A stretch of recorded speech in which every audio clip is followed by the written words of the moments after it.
इस वीडियो को देखने और सुनने वालों को मुनीब आरिफ का सलाम। एशिया कप को खत्म हुए 2 दिन हो चुके हैं। हार गए, कोई बात नहीं, अब टाइम है आगे बढ़ने का। लेकिन आगे बढ़ने से मुराद ये भी नहीं है भाईजान कि हम अपनी पास्ट की गलतियों पर बात नहीं करेंगे। और इसी पर बात करने के लिए मेरे साथ हसनात अख्तर मौजूद हैं। हसनात से इंट्रो करने से पहले मैं आपको बताता चलूं कि आज हम लोग काफी दिनों बाद दोबारा इकट्ठे हुए हैं, वरना कभी स्नात वीडियो बना रहा था, कभी मैं वीडियो बना रहा था। तो स्नात, हाउ आर यू? अस्सलाम वालेकुम everyone, you guys are watching cricket pulse. मैं बिल्कुल ठीक ठाक हूँ, आप सुनाएं। अल्लाह का शुक्र है। हसनात, एशिया कप खत्म हो गया, बहुत बुरी परफॉर्मेंस। कहां से आगाज करें अब? आगाज़ करें, बेहतरियों से ही आगाज़ कर सकते हैं, और कहाँ से आगाज़। अच्छा हसनात, क्या है पीसीटी का फ्यूचर? पीसीबी का फ्यूचर तो आगे जाके हमने वैसे इस पे बात करनी है टेस्ट स्क्वाड के ऊपर, तो लेकिन जो मैंने स्क्वाड देखा ना, वो देख के मुझे इनकी फ्यूचर का भी अंदाज़ा हो रहा है, क्योंकि इस मुल्क में यंगस्टर्स को तो मौका मिलता नहीं है। तो फ्यूचर यही है, अगर बेहतर होना है तो यही है कि यंगस्टर्स को ज़्यादा से ज़्यादा मौके दें, प्लेयर्स तैयार करें, अपने हमसाए या दुश्मन कह सकते हैं उनके क्रिकेट बोर्ड से थोड़ा सा सीख लें कि वो जब बायलैटरल्स खेल रहे होते हैं ना, वो अपने सीनियर्स को रेस्ट करा देते हैं और वो अपने यंगस्टर्स को ही डेवलप करते रहते हैं और हर सीरीज़ खिलाते हैं, चांस देते रहते हैं। रवि बिश्नोई एक लड़का है, ठीक है, उधर से जायसवाल है, यशस्वी जायसवाल, वो उनका फ्यूचर रेडी बैठा है। ऊपर से अगर कोई नहीं भी चलेगा तो वो डायरेक्ट टीम में आ जाएगा, लेकिन हमारे पास इस तरह का कोई प्लेयर रेडी नहीं है। तो सबसे पहले तो आपको यंगस्टर्स बनाने पर फोकस करना चाहिए। बिल्कुल सही। अच्छा सर, यह मेरा एक पॉइंट है साइम के बारे में। सर, साइम बहुत अच्छा प्लेयर है, नो डाउट, बहुत अच्छा प्लेयर है, हमारा फ्यूचर है। जैसे आपने भी जायसवाल की बात की, तो वो भी हमारा उसी तरह फ्यूचर है। मेरा सवाल ये है, मैं पहले भी ये पॉइंट रेज कर चुका हूं सर, जब साइम की इंजरी हुई थी तो साइम को, मेरा जो ओपिनियन है कि सीधा डोमेस्टिक में जाना चाहिए था, ना कि चले पीएसएल खेल ली और पीएसएल से डायरेक्ट इंटरनेशनल में नहीं आना चाहिए था। क्यों? क्योंकि जब अगर वो इंजरी से पहले परफॉर्म कर रहा था तो जरूरी नहीं है कि वो इंजरी के बाद भी उसी तरह का परफॉर्म करे। जाहिर है इंजरी हुई, इतनी बड़ी सेटबैक हुआ, उसके बाद आपको आने के लिए प्रैक्टिस चाहिए, और प्रैक्टिस आपको डोमेस्टिक से अच्छी नहीं मिलेगी। देखें, आपका पॉइंट एक तरह से वैलिड भी है, बट बात यह है कि क्योंकि वो एक एस्टेब्लिश्ड मेंबर बन चुका था पाकिस्तान को, जब वो इंजर्ड हुआ, बहुत अनफॉर्चुनेट था कि वो बाहर हो गया। उसके बाद वो आया, पीएसएल खेला, और उसके बाद पीएसएल के बाद मुझे एग्जैक्टली याद नहीं हमने कौन सी सीरीज़ खेली थी, बट ये है कि वो क्योंकि एक परमानेंट पार्ट चल रहा था तो इन्होंने उसको खिलाया। और ऐसा कभी भी नहीं हुआ हमारे यहाँ के कोई बड़ा प्लेयर इंजर्ड हो जाए और उसके बाद वो डायरेक्ट टीम में ना आए और वो डोमेस्टिक चला जाए, ऐसा होता ही नहीं है। प्लेयर्स भी अवॉइड करते हैं, पीसीबी तो वैसे ही अवॉइड करता है। तो शाहीन शाह अफरीदी पास्ट की मिसाल है कि वो इंजरी से वापस आया, मुकम्मल फिट भी नहीं हुआ, ज़बरदस्ती उसको 22 का वर्ल्ड कप खिला दिया, जिसकी वजह से वो इतना डाउन हो गया। अगर आपने वो ना किया होता ना, तो आज शाहीन अफरीदी ऐसा बॉलर होता कि दुनिया फेस करने से डरती शाहीन अफरीदी को। अच्छा हसनात, एक पॉइंट और।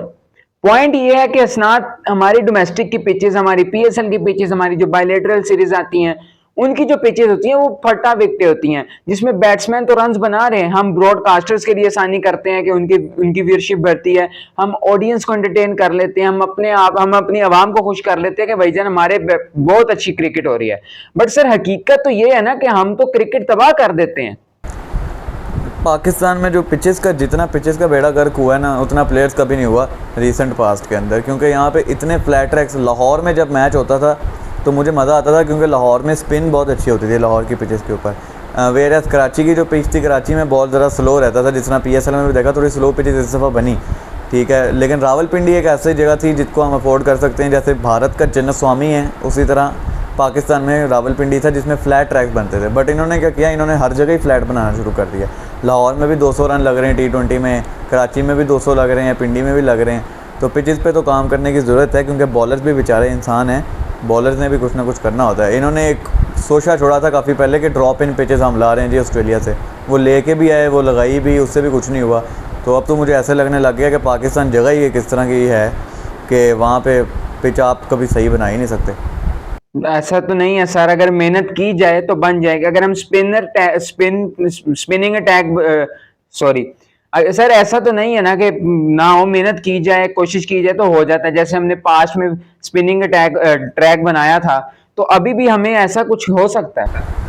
हो तो सकता है। इंडिया में अगर आप देखें, इंडिया में कोई टीम टेस्ट क्रिकेट खेलने चली जाए तो वहाँ पे स्पिन इतनी ज़्यादा होती है, इसलिए इंडिया के पास बड़े बड़े स्पिनर्स भी डेवलप हुए हैं ना। रविंद्र जडेजा, रविचंद्रन अश्विन और कुलदीप यादव अभी चल रहे हैं, वरुण चक्रवर्ती, इन्होंने इसी तरह डेवलप किए हैं कि इनके पास स्पिन पिचेज़ हैं। पाकिस्तान के पास फ्लैट ट्रैक्स होते हैं और फिर भी अच्छे बैट्समैन नहीं मिलते हमें, तो बना सकते हैं आप। इसी तरह हमारे पास जिस तरह टेस्ट में अभी मौजूद हैं, साजिद खान है, डोमेस्टिक का लड़का मेहरान मुमताज़ है जिसके साथ ज़्यादतियों पे ज़्यादतियाँ हो रही हैं, और इधर से नुमान अली वगैरह हमारे पास भी हैं। हमारे पास भी स्पिनर्स हैं, अबरार अहमद है, सुफियान मुकीम है। बट जब उनको होम पे पिचेज़ ही नहीं मिलेंगी जिसमें स्पिनर्स को हेल्प हो, तो उन्होंने किस तरह से डेवलप होना है। मिट्टी डालें पिच पे तो कैसे नहीं स्पिन होगा, हो ही नहीं सकता कि स्पिन ना हो।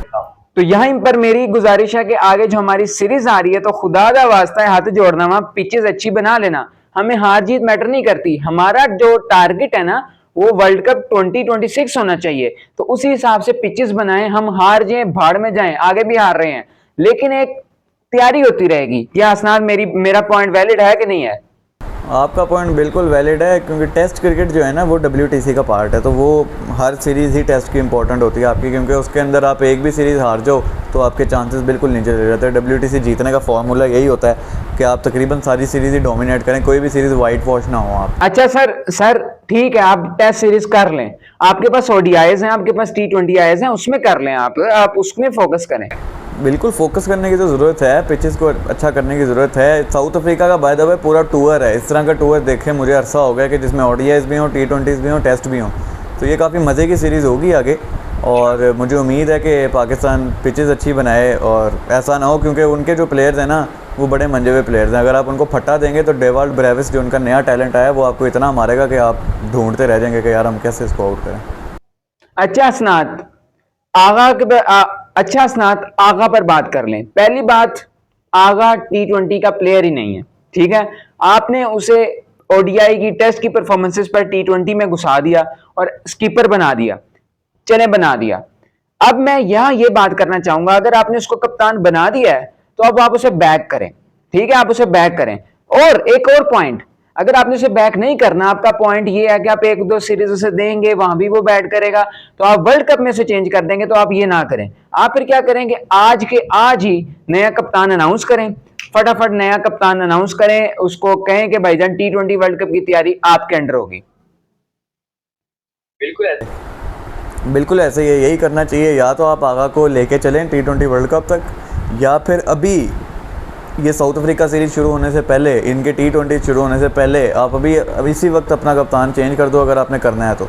क्योंकि वर्ल्ड कप से 1 महीना पहले जब आप चेंज करते हो ना, सारा कॉम्बिनेशन ख़राब होता है, फिर टीम की यूनिटी भी ख़राब होती है। ऑब्वियसली जब इन्होंने शाहीन अफरीदी के साथ ये किया, जब T20 वर्ल्ड कप करीब था, एक सीरीज़ के बाद उसको हटा दिया, बाबर कैप्टन बन गया, तो ऑब्वियसली जो पास्ट का कप्तान होता है उसके दिल में तो होता है ना कि यार मैं कप्तान था तो इन्होंने बीच में से किसी और को पकड़ा दिया, तो इससे यूनिटी बहुत ज़्यादा इफेक्ट होती है। तो अगर आपने अभी चेंज करना है तो अभी इसी वक्त कर दें। और सबसे अच्छा ऑप्शन मेरे लिए तो शाहीन अफरीदी है करंट T20 टीम में से, और डिज़र्व भी वही करता है, क्योंकि बाबर आपने बना दिया, रिजवान आपने बना दिया, तो शाहीन को क्यों नहीं बना रहे, जो सबसे अच्छा एज अ कैप्टन परफॉर्मर है आपका डोमेस्टिक। ठीक है। अच्छा सर, मैं जो खबरें सुन रहा हूँ कंफर्म नहीं है, सोशल मीडिया पे इधर उधर से मुझे मिल रही हैं कि बाबर आजम को दोबारा तैयार किया जा रहा है कप्तानी के लिए। आपके पास कोई ऑथेंटिक खबर है इसके बारे में? ऑथेंटिक खबर नहीं, मुझे लगता है आप फेसबुक पे खबरें पढ़ते हैं। फेसबुक पे तो मेरे पास भी आई हुई थी, लेकिन नहीं, आपकी इत्तला के लिए अर्ज है, मैं इंस्टाग्राम से पढ़ता हूँ।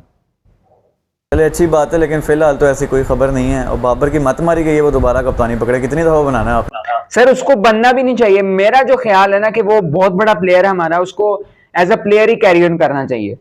बिल्कुल ऐसा ही है, एज अ प्लेयर खेलें। और कैप्टन देखें कितना लंबा, इतना लंबा दौर किसी को नहीं मिला जितना बाबर को मिला है, इसलिए हमें लगता है कि बाबर कैप्टन इतना लंबा रहे, अगला आता है आते साथ ही चेंज हो जाता है, तो इसलिए वो एक अजीब सी फीलिंग ही आती है।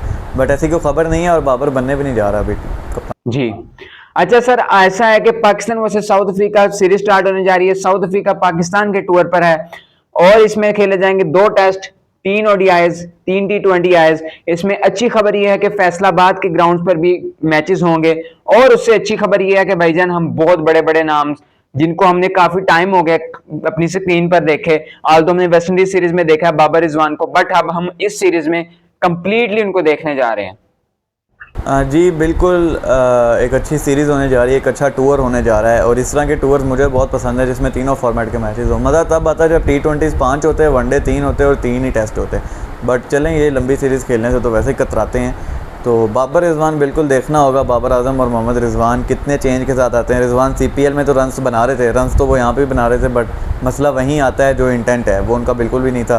तो अब यहाँ पे देखते हैं कि दोनों कैसा परफॉर्म करते हैं, और दोनों को करना भी चाहिए क्योंकि वनडे का फॉर्मेट और जो टेस्ट का फॉर्मेट है इसमें दोनों प्लेयर्स बहुत इंपॉर्टेंट है हमारे लिए।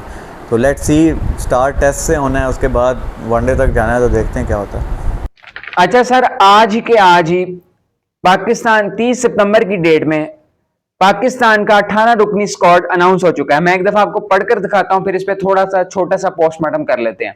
शान मसूद कप्तान, आमिर जमाल, अब्दुल्ला शफीक, अबरार अहमद, आसिफ अफरीदी क्वेश्चन मार्क, बाबर आजम, फैसल अकरम, हसन अली, इमामुल हक, कामरान गुलाम, खुरम शहजाद, मोहम्मद रिजवान, नुमान अली, रोहेल नजीर, साजिद खान, सलमान अली आगा, साउद शकील और Shaheen Shah Afridi. Question mark on the squad.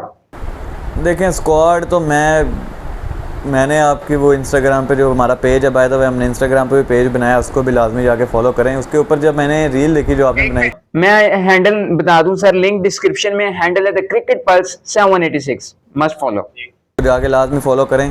छोटी छोटी खबरें आपको वहाँ पर मिलती रहेंगी, आपको भी आसानी होती रहेगी। तो उस पर मैंने जब रील देखी ना, तो उसमें आपने एक बात बोली कि रोहेल नज़ीर की वापसी।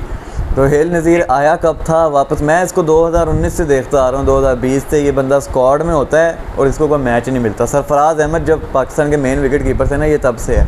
तो अब आपने इसको फिर से शामिल कर लिया स्क्वाड। हमेशा सिलेक्शन जो है ना वो मेरा दिल ही दुखाती है। मीर हमज़ा को आपने नहीं सिलेक्ट किया, किस खुशी में नहीं किया? टेस्ट क्रिकेट का तो वो बॉलर है जिसको आप सिलेक्ट नहीं कर रहे। उसके अलावा मोहम्मद अब्बास इसमें नहीं है, वो काउंटी में कितने विकेटों के अंबार लगा गया है, 40 के 43 विकेटें ली हैं उसने पूरे सीज़न के अंदर, और आपने उसको नहीं रखा हुआ। उसके अलावा आप देख लें तो स्पिनर आपने जो आसिफ अफरीदी को रखा है, मुझे समझ नहीं आई उसको क्यों रखा है। 35 साल की उम्र में उसके ऊपर बैन लगा था एंटी करप्शन के ऊपर, PSL में कुछ उन्होंने किया था, और अब वो 38 साल का है। तो मतलब 38 साल की उम्र में आप एक प्लेयर को पाकिस्तान खिला के ये साबित करेंगे कि भाई हमारे पास तो बिल्कुल ही कुछ नहीं है। ठीक है, 38 साल के लड़के जो हैं डेब्यू कर रहे हैं, लड़का क्या मैं कहूँ, बंदे डेब्यू कर रहे हैं, और ऑलरेडी आपके पास नुमान अली है जो काफ़ी एजड है और उनकी भी कोई इतनी क्रिकेट नहीं रह गई। यहाँ पे आपका फ़र्ज़ ये बनता था कि आप मेहरान मुमताज़ को ऐड करते, जो कब से रगड़े खा रहा है डोमेस्टिक में, उसको PSL में भी नहीं मौका मिलता, तो मेहरान मुमताज़ को आप रेडी कर सकते थे। बाकी स्क्वाड ठीक है, बट सवाल फिर वही है कि आपने मोहम्मद हरेरा को रखा था वेस्ट इंडीज़ सीरीज़ के अंदर, एक सीरीज़ के बाद ही आपने उसको ड्रॉप कर दिया, उस सीरीज़ में भी आपने उसको एक मैच दिया। तो बात शुरू में जो मैंने की थी वो भी अब आ रही है कि यंगस्टर्स को रिवॉल्व करना इनको नहीं आता। हरेरा अगर फेल हुआ था तो आप उनको चांस देते ना, अब आपको नया यंगस्टर लेके आ गए। हरेरा भी कीपर थे, रोहेल नज़ीर भी कीपर थे, तो अब रोहेल नज़ीर को आपने रखा है, तो अब आप उनको खिला दें, क्योंकि वो सालों से सदियों से पाकिस्तान के स्क्वाड के साथ होता है, खेलता नहीं है। समझ नहीं आती मुझे क्यों होता है वो, अगर खिलाना नहीं है तो। सही है। तो असनाद बहुत बहुत शुक्रिया आपका, और हमारे देखने वालों को भी बहुत बहुत शुक्रिया। बहुत मजे की सीरीज होने वाली है इंशाल्लाह। उम्मीद है कि आपको सीरीज भी पसंद आएगी और हमारी कवरेज भी एशिया कप की भी पसंद आई होगी और आगे भी आती रहेगी। अभी तक दे मुनीब आरिफ और असनाद अख्तर को इजाजत। फी अमान अल्लाह।